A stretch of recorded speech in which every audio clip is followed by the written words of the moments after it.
Are you looking to blow stuff up, but don't really want to put any time or effort into learning how to do it? Are you one of those people that don't study, but are just naturally gifted? Or perhaps your ancestors kind of got it on with a magical being and you're still reaping the benefits from it?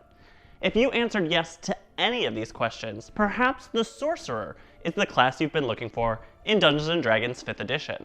Today we're going to be looking at all things Sorcerer, and whether you're a Dungeon Master or a player, this video will help get you up to date on all things Sorcerers that can be in your campaign. With this, we're going to take a close look at how the Sorcerer has changed since its initial release with the release of 5th edition in terms of various class adjustments that have been found in both officially printed material and unofficially printed material in terms of unearthed arcana. With this, we're also going to be taking a deep dive into how to roleplay a Sorcerer, how to build a Sorcerer mathematically, what spells and feats to play, and a close examination at all 10, that's right, 10 subclasses of the Sorcerer you get to choose from starting at level 1. We have got a ton of material to cover today, so let's get started. So we'll start off this video with something basic, which is just what is a Sorcerer if you're brand new to Dungeons & Dragons. And it may be confusing to some people in terms of the differences between Wizard and Sorcerer, and that's kind of a hot topic ever since the Sorcerer's introduction, but basically a Sorcerer in Dungeons & Dragons is someone who is born into magic. Unlike a Wizard who spends time studying the books, memorizing spells, or a Warlock who directly gets their powers from a patron, the Sorcerer simply is magical.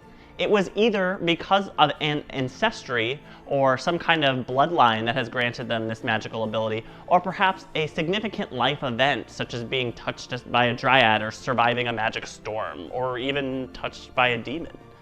Any of these can cause someone to be innately magical, and from this, luckily, Sorcerers are pretty rare in the Dungeons & Dragons universe. In terms of a little bit of a history lesson, the Sorcerer was introduced all the way back in 3rd edition, and was the first class to really completely share the Wizard's spell list. With this, people kind of looked at the two classes comparatively and thought, well, why would I play a Sorcerer when I can already play a Wizard? And the two had the distinct difference that the Sorcerer had something called spontaneous casting. What that means is that a Wizard prepares a large breadth of spells that they can basically only use once per day, as they did not have the same kind of spell slot system that we do currently in 5th edition.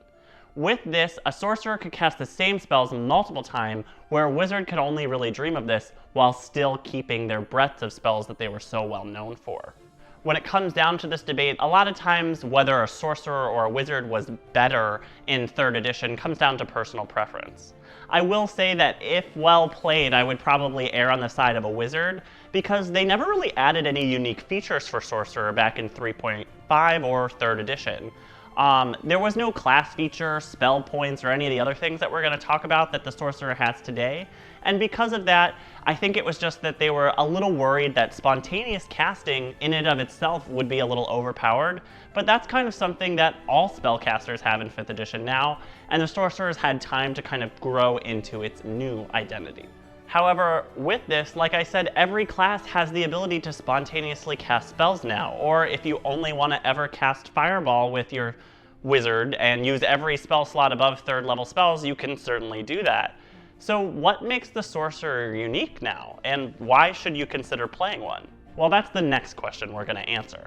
What they have given Sorcerers instead of multiple uses of the same spell, as everyone has that, is something called Sorcery Points, or a pool of magic that they can use to manipulate their spells. Sorcerers are no longer the Wizard or magical enchanter that can cast things more often, but rather the kind of magical user that's the best at the small amount of spells that they can use.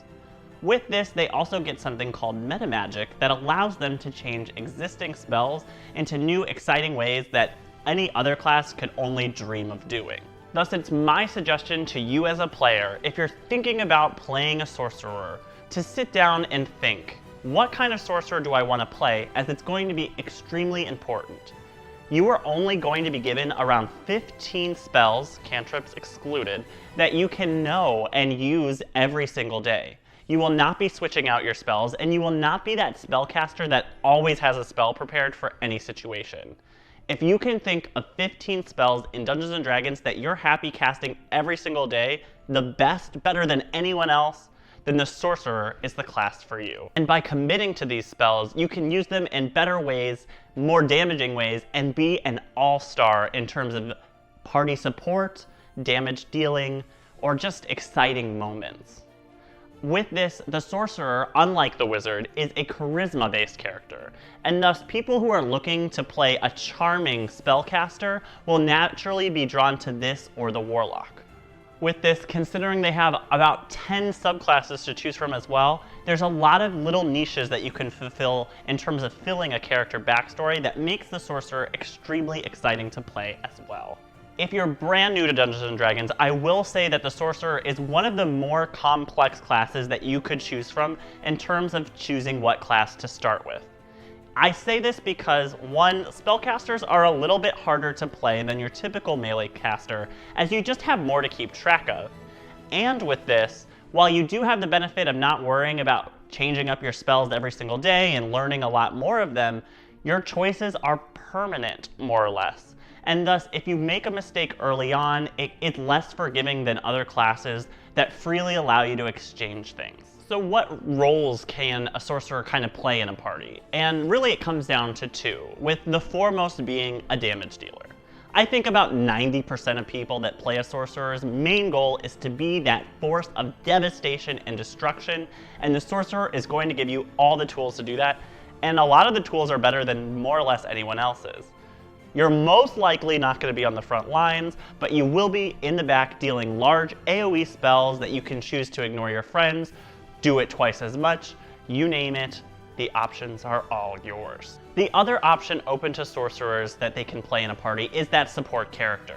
And while they're not completely suited to it as much as, say, a Cleric, they do have a lot of buff spells that could be particularly useful, such as haste or other kind of party-wide buffs that can cause a party to do a lot more damage. With this, add in the fact that the Sorcerer is the only class that can have multiple concentration spells up at a time, the specifics of which we'll go into in a little bit. But this can be a very powerful option for a party and allow the Sorcerer to increase their party's damage way more than any other class, including the Cleric. Now with this, throw in the fact that one of the Sorcerer's subclasses, the Divine Soul, that we'll go into in a little bit as well, has full access to the Cleric spell list, and we're talking the ability to be the dream healer, supporter, and damage dealer that you've kind of always dreamed of. All right. You're buying what I'm selling. I've fully convinced you to build a Sorcerer. How do you go about doing it? Well, let's sit down and kind of go through the nitty-gritty details of just how many hit points you start with and what should you put other points into so that we can get you in the game blowing shit up as soon as possible. Let's start with the basics, and that will be hit points. So Sorcerers, unsurprisingly, have some of the lowest health pools in all of Dungeons & Dragons as the squishy kind of guys in the back with the dress.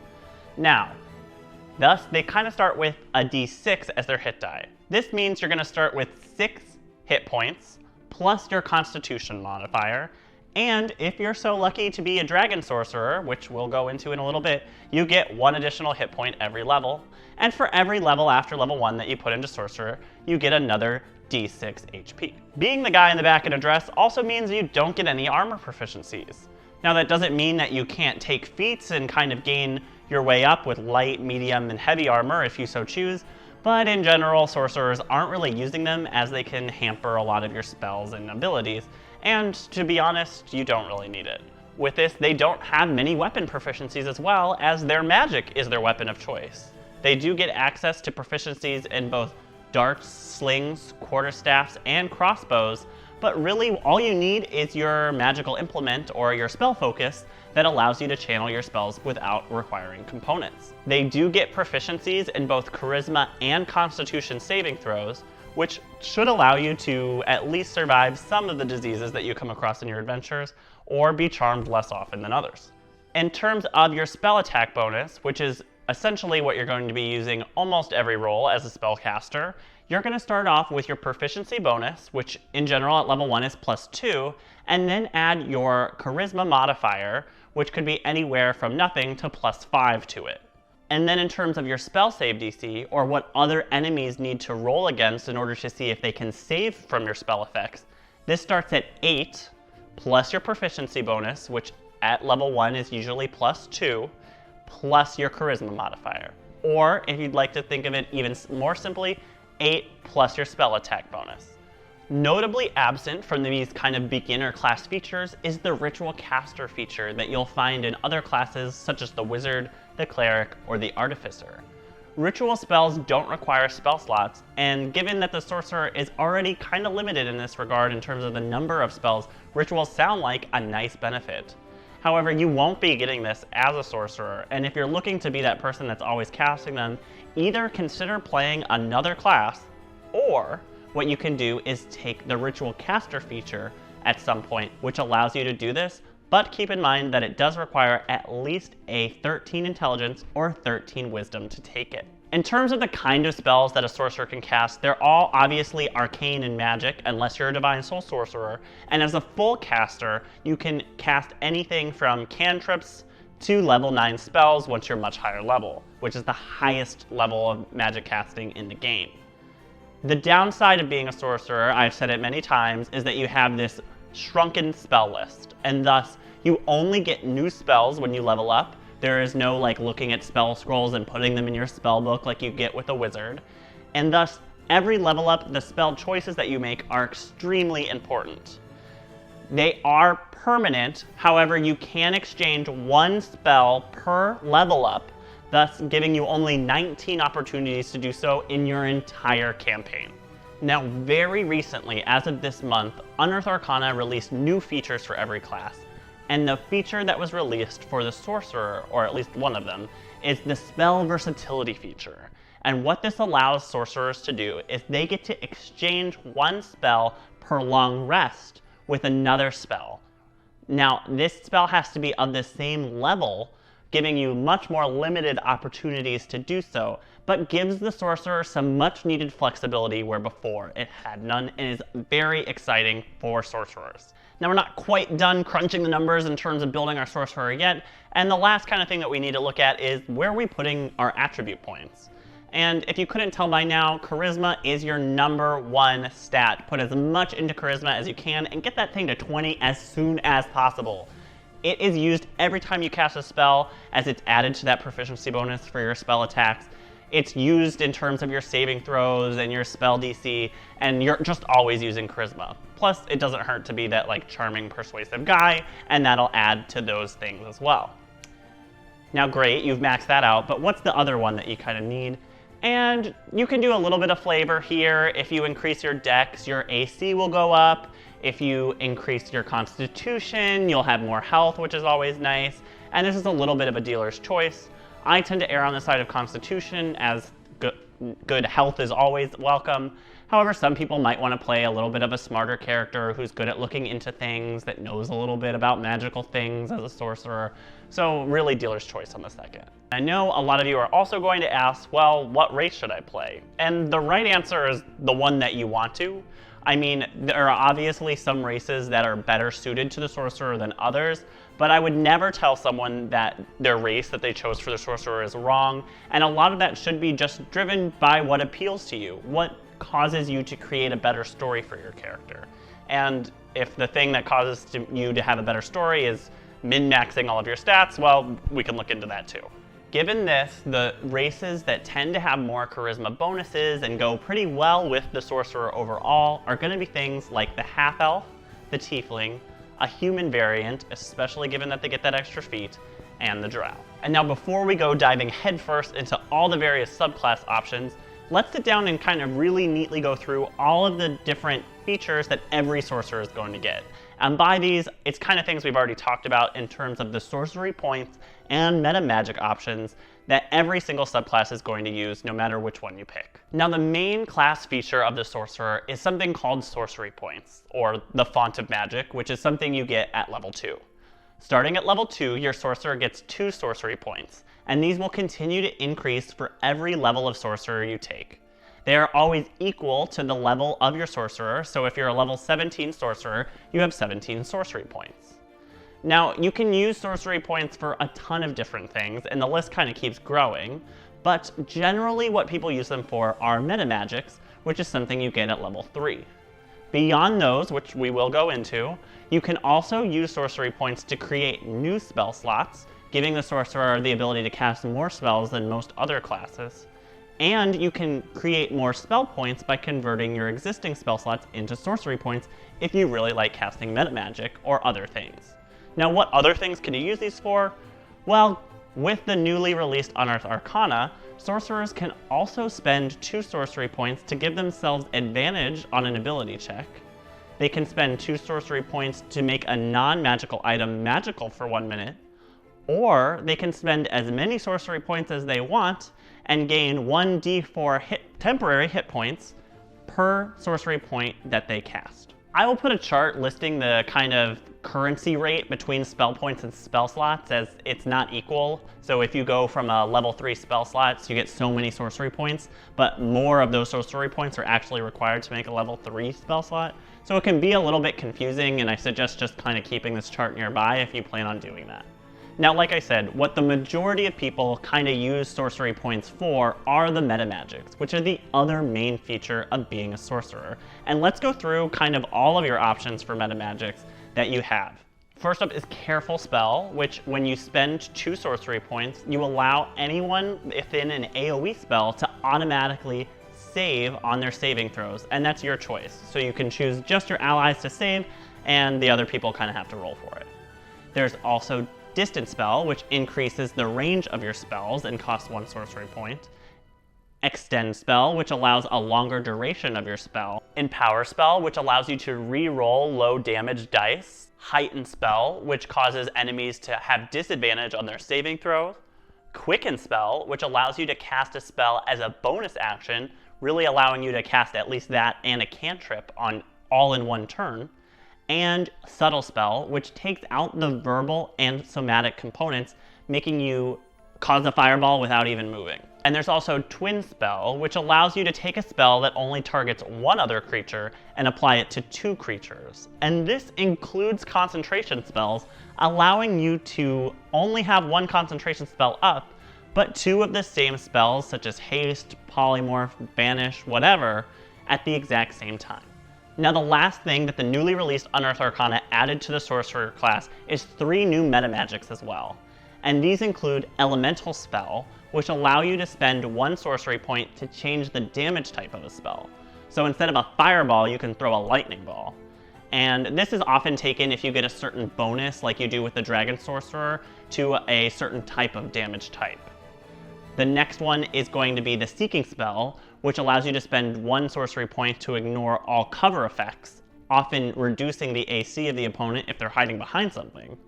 And the last is Unerring Spell, which allows you to spend 2 sorcery points to re-roll an attack that would have otherwise missed. Now, all of these sound amazing, I'm sure, and the real bummer is that you actually only get access to 2 of these at level 3, and this does not change. And then at level 10, you do get access to a 3rd one, and then at level 17, you get access to a 4th. So be very careful when choosing them, as at no point can you kind of exchange these out. You simply just get another new one. All right, and that pretty much sums up all the general features of playing a sorcerer. And now we get into the nitty-gritty details of playing each of the various subclasses, of which, like I said, there are 10, so we have a lot to go through. Now, all of these take place at level 1, and thus it's probably the biggest decision you're going to make after deciding you want to play a sorcerer, as they have a huge thematic effect on how your character is, their entire backstory, kind of things like that, but also will affect your build and kind of the spells that you're going to take. So I encourage you to watch all of the various subclasses, and if I get something wrong or you feel like I'm forgetting one, please leave it in the comments below, as I'd love to hear about it, and I'd love you to help everyone else who watches this video. And the first sorcerer subclass that we're going to be covering is actually the newest subclass to be added in a recent Unearthed Arcana as well, and that's the Aberrant Mind Sorcerer. Now, this is described as a sorcerer with just an air of eeriness around them, and some of the other ones are going to be kind of creepy as well, but this is kind of the pinnacle of it. They are described as a character that has been touched by some kind of eerie force, whether that be an aboleth or another far-realmed creature, something's off about you. And whether that be that you basically don't breathe, or your eyes turn completely black, or you are covered in slime. The Aberrant Mind Sorcerers are just known for being creepy, and a lot of their powers kind of focus around tentacles. Going with this horror movie vibe, the first thing that a Aberrant Mind Sorcerer gets at level 1 is something called Invasive Thoughts, and this allows them to communicate telepathically with anyone they can see within 30 feet. Also at level 1, Aberrant Mind Sorcerers get more access to psionic spells, which are another kind of spell list that you can find on Unearthed Arcana for free as well, and they also get the ability to increase their armor class to 13 instead of the base 10, plus their dex modifier. And this is because your character is either covered in slime, has kind of gross, scaly skin, or an invisible psionic barrier. At level 6, Aberrant Mind Sorcerers are granted the ability to cast their psionic spells for just spell points, and this is at a discount when compared to converting your spell points into spell slots and casting these spells like that. With this, they are also granted resistance to psychic damage, which is pretty rare in 5th edition, and then also get advantage on all effects that are trying to charm or frighten them, because they're probably the most frightening person in the room. At level 14, Aberrant Mind Sorcerers get the Revelation in Flesh feature, and what this allows them to do is spend 1 sorcery point to morph their bodies. And what this can do is it either allows them to pass through small spaces, create wings, a larger flying speed, or see invisibility. And you can activate all of these at once as long as you're willing to spend each spell point for each of the features. And finally, at level 18, Aberrant Mind Sorcerers gain the ability to warp reality in a 20-foot radius around them. This will do 2d10 to all nearby enemies, and if they fail a charisma save, they can actually be teleported up to a mile away from the caster, essentially ending most fights. In all, I think the Aberrant Mind is a great subclass addition to the Sorcerer, as it adds a lot of utility that was lacking in the Sorcerer, while still giving you a couple buffs to defense, and thematically just being awesome. The backstory practically writes itself and kind of etches a little bit into the Warlock territory with a little bit of a Dark Patron, which could get even cooler if you start multi-classing, but the choice is yours. Now, in stark contrast to the Aberrant Mind, the next subclass that we're going to talk about is the Divine Soul Sorcerer. And if you weren't touched by an aboleth at birth, how about an angel? Or maybe you just have a divine bloodline directly tied to some deity.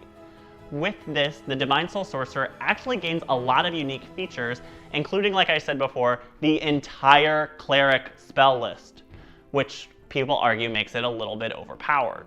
With this, you do have to pick a kind of deity that you are tied to, whether that be neutral, law, or chaotic, and that will actually grant you even more spells as a sorcerer that don't count against your spell list, which is another huge advantage, as that's one of the major downfalls of being a sorcerer. Now, as someone who has gained the favor of the gods, you actually get that as a feature at level 1. And what that allows you to do is, once for short rest, you can roll 2d4 and add that to your roll if you would have otherwise failed a saving throw or missed an attack. At level 6, Divine Soul Sorcerers get Empowered Healing, which allows them to spend 1 sorcery point to re-roll some of those dice that they rolled for healing someone and kind of amp it up a little bit, hopefully. At 14th level, you actually get a pair of otherworldly wings that have an unlimited use time, as they're simply a part of you, but can be put away if you'd like. And then finally, at level 18, you get Unearthly Recovery, which allows you to restore half your hit points anytime your character goes below half health once per long rest. Obviously, the Divine Soul Sorcerer is extremely powerful. Given access to not only the entire cleric spell list, but also the ability to affect those spells with Metamagic, so you can start twinning or quickening or doing whatever else with these spells that even a cleric wouldn't be able to do. They also get a larger spell list than any other sorcerer subclass, and thus, if you really want to play a powerful character, the Divine Soul is right up your alley. You can also be the healer of the party and not play a cleric with this, giving new opportunities for characters while still having a large kind of backstory option to choose from in terms of having a divine parent, etc. Now, the next subclass is my personal favorite, and that's the Draconic Bloodline Sorcerer. And what that is a sorcerer whose power comes from either a deal made with an ancestor with a dragon, or perhaps a more physical union, if you know what I mean. Now, these sorcerers are still quite rare and can often skip generations, but when they do happen, they're quite powerful. And thus, when creating a Draconic Bloodline sorcerer, you need to pick what kind of dragon your ancestors either made a pact with or a physical bond. You can choose between any type of dragon, and that includes both the chromatics, who are typically thought of as the more evil dragons, or the metallics, which are typically thought of as the more friendly dragons. And with each type of dragon that you choose is an element associated that I'll put in a chart over here. And what that does is various spells and abilities in that school often get powered up as you level up the Draconic Sorcerer. Now, all Draconic Bloodline Sorcerers actually know Draconic, which makes sense. And then in addition to this, they also get double their proficiency bonus on all charisma-based checks against dragons. So if you're trying to convince that dragon to let you take its treasure away, who better to send in than the Draconic Bloodline Sorcerer? Because of this Draconic background, all Draconic Bloodline Sorcerers get the Draconic Resistance buff at level 1. And what this does is they gain that additional hit point when they start off that we already talked about, but they also get 1 additional hit point for every single level that you put into Sorcerer, which does add up.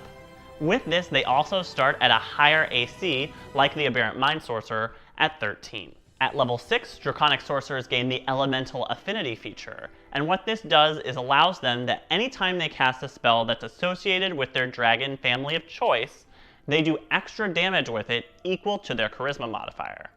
With this as well, if they cast a spell in that school, they can spend 1 sorcery point to gain resistance to that damage type for 1 hour. At level 14, you get to sprout Draconic Wings from your back that are permanent as well, and you get a flying speed equal to your walking speed. And then finally, at level 18, they get to tap into Big Daddy or Big Mommy's Draconic Presence. And what that does is you spend 5 sorcery points in order to spread a 60-foot radius area of either charming or frightening to all enemies around you. With this as well, they're some of the best damage-dealing sorcerers out there with the added elemental affinity and the up to +5 they can add to every single damage roll if they start casting in their elemental range. And thus, I wouldn't recommend playing a Draconic Sorcerer unless you're really willing to commit to one type of element, usually fire, because you will be promoted to use that kind of again and again because you just know that you're going to do a lot of damage. Now to follow up my favorite subclass with my least favorite, and that's actually going to be the Giant Soul Sorcerer. And what this is a character that is blessed with power of the Titans from the Mythic era. They are those that harness the power of giants, again, either through their ancestry or perhaps some kind of magical pact as well. They start off similar to Draconic Bloodline Sorcerers with Jotun's Resistance, and allows them 1 additional hit point per level that they put into the Sorcerer, though no added benefit to AC here. They also gain the Mark of Ordning at level 1, which ties them to a certain type of giant, whether it be fire, frost, kind of you name it, similar to the Draconic list, and lists out individual elements. Based off the type of giant that you choose, you will get additional spells that you continue to expand upon as you level up that don't actually count against the sorcerer's known spell list. At level 6, those extra spells get even more powerful, as every time you cast them, you gain an additional benefit that also varies on the type of giant that you pick, ranging from extra health to extra damage to extra AC, kind of you name it. And at level 14, they gain the Rage of Astoria, which allows them to increase their size category by 1. And with most player characters being medium-sized, this means becoming large, though if you're a halfling or gnome, you're about the size of a human. With this, you also gain advantage on strength saving throws and additional other benefits, including like a larger walking speed, kind of things that make sense, that you can look up just online. And then finally, at level 18, you get the Blessing of the Allfather, which allows you to increase your Constitution by 2 to a max of 22, which is pretty rare to exceed 20. And then also you're allowed to use the Rage of Orestia twice per long rest, where it was initially only allowed to be used once. Overall, if you couldn't tell, I find the Giant Soul pretty underwhelming as a subclass. You do get a lot of the similar stuff that you get with the Draconic Bloodline Sorcerer in terms of the extra health, and the overall benefit of the Giant Soul seems to be increasing your Constitution and having this hardy kind of giant character. And I get that thematically, it seems pretty cool, But it's really underwhelming in that you only really get a couple of spells and then this one power that you only get much later in the class at level 14 when you're already having almost 7th level spells that'll be much more devastating. With this, you don't get any of the extra damage, you don't get any extra AC, and I don't know, I just don't feel it. And thus, if you want to play a Giant Soul Sorcerer, what I would recommend for my own players is actually just stealing the Draconic Bloodline Sorcerer, inserting the different giant types, and calling that a thematic theme. Why a Giant Soul Sorcerer gets wings, I leave up to you. Moving on from the Giant Soul Sorcerer, we have the Shadow Magic Sorcerer. And this is going to be a type of sorcerer that is about all things darkness. They're either someone that has been to the Shadowfell and was forever changed by it, or again, perhaps their ancestors were servants to the Raven Queen, or they were a vampire. Let's insert backstory here. Thus, thematically, they are one of the more darker classes, but kind of aren't the same as the Aberrant Mind Sorcerer in terms of there's less goop, tentacles, and all those other kind of horror elements, and more of an emphasis on shadow magic. Now, given that the Shadow Magic Sorcerer is going to be spending a lot of time in the dark, one of the most important features is the Eyes of the Dark feature, and this allows all Shadow Magic Sorcerers to have superior dark vision of 120 feet regardless of race. With this as well, they gain the ability to cast the Darkness spell at a 3rd level, and they can actually do so just for spending 2 sorcery points, which is a pretty steep discount. When Shadow Magic Sorcerers cast Darkness this way, by using spell points instead of spell slots, the Shadow Magic Sorcerer can actually see in the Darkness spell, giving them advantage on all their attacks and their opponents disadvantage on all of theirs. Also at level 1, Shadow Magic Sorcerers gain the Strength of the Grave feature. And what this does is it makes them much more difficult to down, as they're supposed to be kind of straddling the line between this world and the next. And as such, if the Shadow Magic Sorcerer were to drop to 0 hit points, instead of going through the normal routine of making death saving throws, they actually get a chance to stop all that. And thus they have to make a charisma saving throw that is equal to 5 plus the damage taken. And if they succeed on that saving throw, they actually go to 1 hit point instead and do not drop. Now, they're not allowed to do this if they were downed by a critical hit or radiant damage, but otherwise anything goes. At level 6, the Shadow Magic Sorcerer gains the Hound of Ill Omen feature, and with this they can spend 3 sorcery points to summon something with the statistics of a direwolf, though they have also temporary hit points equal to half the sorcerer's level. And this will scout out even hidden enemies, and this Shadow Wolf can kind of go through walls and other enemies, making it a very cool companion. Now, this dog will actually only go and attack the one thing that you cast it at, and if it dies, it goes away. But with it, it also gives that target disadvantage on all saving throws against your spell effects. At level 14, the Shadow Magic Sorcerer gains the Shadow Walk feature, and what this allows them to do is when in dim light, they can actually teleport between one shadow and another, as long as that shadow is within 120 feet as a bonus action. And then finally, at 18th level, Shadow Magic Sorcerers gain the Umbral Form feature, and this allows them to slip into the form of a shadowy figure at the cost of 6 sorcery points. And what they get while they're there, for a total of a minute, is resistance to all damage types except force and radiant damage. And if that weren't enough, they also get the ability to slip through small cracks in walls or even pass through enemies. In all, the Shadow Magic Sorcerer is an extremely fun subclass to play and is extremely unique when compared to the other classes.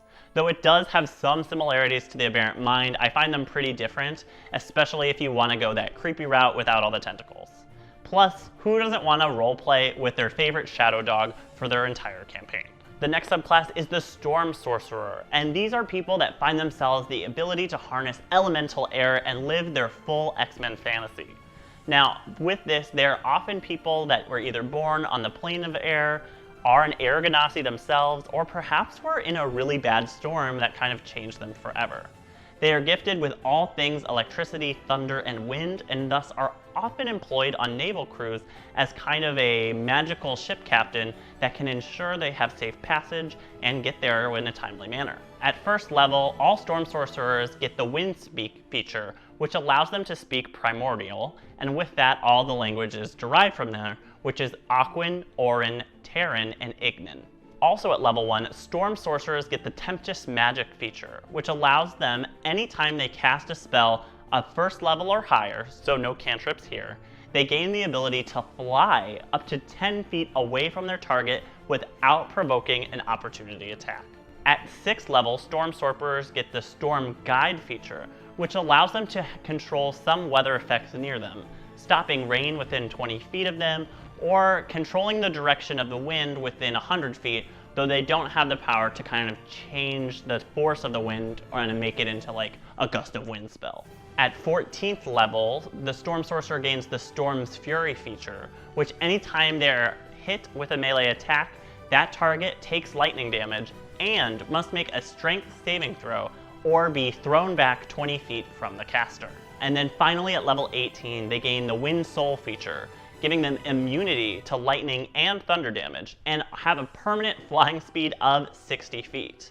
Now uniquely as well, they can also share this flying ability with their party members if they reduce their flying speed to 30, and can do this once per long rest, and it lasts for 1 hour. Now again, I do think that the Storm Sorcerer is a very fun, kind of thematically appropriate subclass that I'm sure a lot of people have dreamed about having, especially just flying across the battlefield at ease. What I do find a little bit lacking is that there's actually no damage bonus to lightning or thunder spells, which seems a bit off, especially when you can get that choosing a certain dragon type with the Draconic Bloodline Sorcerer. Perhaps I'm biased, but it's certainly not a bad class, especially now that we have the Metamagic Elemental Magic that allows you to change any of your existing spells into thunder or lightning damage and activate a lot of your features. And the next subclass we're going to cover is the Wild Magic Sorcerer. And this is an individual who just does not have control over their magical abilities. This is often because they're either so powerful or their kind of origin of their magic comes from some kind of chaotic thing, whether that be a chaotic deity or perhaps the plane of limbo. They simply lose control of their magic sometimes and unforeseen chaos results. This type of sorcerer very easily fills the stereotypic role of someone who comes into their magic but doesn't know what to do with it, and never really fully gets to that level that they have full control over it. The unique feature of the Wild Magic subclass is that it often requires you to roll on the Wild Magic subtable, which anytime a Wild Magic sorcerer rolls a magical attack, the DM has them roll a d20. If they roll a natural 1, you activate their Wild Magic ability and must roll on the Magic Wild table. This has 100 different effects that you roll a d100 to determine, and range from very positive things, such as restoring all of your spell points, to detrimental things, like a fireball blowing up in your face. They can often change the spell that you were meaning to cast into something else, and thus, if you do cast a spell and it succeeds, though it may be adjusted, you can't use any metamagic on it, but if that spell were to require concentration, somehow it doesn't. At level 6, Wild Magicians are able to use their Bend Luck feature, and what this does is any creature that they can see within 60 feet, they can spend 2 sorcery points to roll 2d4 and either add that to the roll or subtract it to the roll, hoping that fate goes the way that they want it to. At level 14, the Wild Magician gains the Controlled Chaos feature, allowing them anytime they roll on the Wild Magic table to roll twice and take whichever one they prefer. And finally, at level 18, you gain the Spell Bombardment feature, which anytime you roll a maximum damage on a dice, so say a 6 on a d6, you actually get to roll another dice and add those to your damage as well. Overall, the Wild Magic Sorcerer is one of the most fun subclasses to play, but obviously one of the most chaotic. It can be extremely detrimental to roll on the Wild Magic table, especially at lower levels when a fireball can easily TPK a low-level party. If you're planning on playing a Wild Magic Sorcerer, I definitely recommend you not only running it by your Dungeon Master, but also your fellow party members, so that everyone is aware of the ticking time bomb that is in their group, and that a lot of their plans probably won't go as planned, though that's really nothing new in Dungeons & Dragons. That concludes basically all of the subclasses that I'm going to talk about in this video, and I know what you're going to say. RPGMD, you said there are 10 subclasses and you only talked about 7. Yes, there are 3 more. They include the Phoenix Sorcerer, the Stone Sorcerer, and the Sea Sorcerer. all of which have only been released in Unearthed Arcana and were released at the same time as the Divine Soul Sorcerer, however still aren't in any official print. Now, I don't say that they will never become official content, but I have my doubts, and thus I'm not covering them in this video. But if you really want to hear about them, I will make another video, so leave those requests in the comments below. Wrapping up, now that we've covered all the various subclasses, let's dive into the various spells that a sorcerer should keep in mind when choosing spells, given that it's such a crucial decision at every level up. Now these will range from various utility, support, and damage type spells, and a lot of these will depend on the thematic kind of theme you're going for with your subclass and the kind of synergy with it. Make sure you are taking not only damage, but utility spells as well, and watch the number of concentration spells you take, as you can exchange them out freely. If half your spell list is concentration, you're essentially cutting your options in half. Some of the first spells that you're going to take are your cantrips, and what I do recommend is that you consider taking Firebolt, as it has a very long range and is the highest damaging cantrip that you can take at 1d10 that obviously increases as you level up. With this, I also recommend Prestidigitation, given that it's useful for all number of different roleplay things, and Minor Illusion, if not simply for the pure mechanical fun that you may have with it, and God knows what situation your party gets up to. The rest are up to you, and you can switch out any of those as they're just kind of my opinion, and if you're playing an elemental kind of sorcerer that's all in the ice theme, go ahead and take Frostbite, but just know that you'll do a little bit less damage, but you do get some other effects. In terms of must-have damage spells, things to look at include Fireball being the most obvious, as it has flat out been said by the makers of Dungeons & Dragons that it's a bit overpowered. You should also consider something like Animate Objects that allows you to have 10 death-dealing machines around you, or even the ever-classic Magic Missile, as it can never miss, which can help you in that fight where you just cannot seem to hit the target and they're about to go down. In terms of support spell, while not thought of always, the sorcerer does get access to things such as Haste, which when combined with Twin Spell can make it quite powerful. They can also enhance ability, which is another concentration spell but will continue to have its uses throughout your campaign. And then finally, the absolute must-haves include Mirror Image, which is a non-concentration spell that will not allow people to hit you, and Shield as a level 1 spell, which will increase your AC by 5 and is a must for any type of sorcerer. With this as well, kind of crowd control spells such as Polymorph, which has the added functional component of allowing you to fly or get into small places, and Banish, both of which should not be overlooked, though you may not want to take both, as it will increase the number of concentration spells that you know. Moving on to feats, they are generally thought of as something as a later game feature, as I do recommend you increase your charisma as soon as possible. However, if you're playing something like a human variant, you will get access to these much sooner. And the ones that I would recommend are something like Elemental Adept, especially if you're playing kind of an element-focused Draconic Bloodline sorcerer.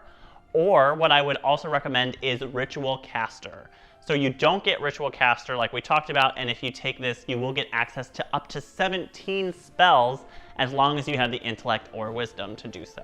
Other options include Warcaster, so you can keep those concentrations up, and Lucky, because who doesn't like re-rolling bad rolls? And that is going to be the end of our very long video covering all things Sorcerer and Sorcerer subclass in 5th edition. I hope I didn't bore you to tears with all the information, but there have been a lot of updates to the class, and I want you to have all of the information in mind. Like I said, I know I didn't cover those 3, but I do think they're a little less likely, especially because I get the feeling we're getting another Xanathar-like book pretty soon here, though it has not been officially announced at the time of this video. But if there's any other kind of sorcerer questions you have, or want to just share your favorite memories of playing the sorcerer in 5th edition or any other edition, please leave those down in the comments below. As always, I would love you forever if you liked, favorite, or subscribed, and you can find all of my other material over here or other here. I'm RPGMD, writing you a prescription on all things dice, dragons, and gaming, and I'll be seeing you guys next week.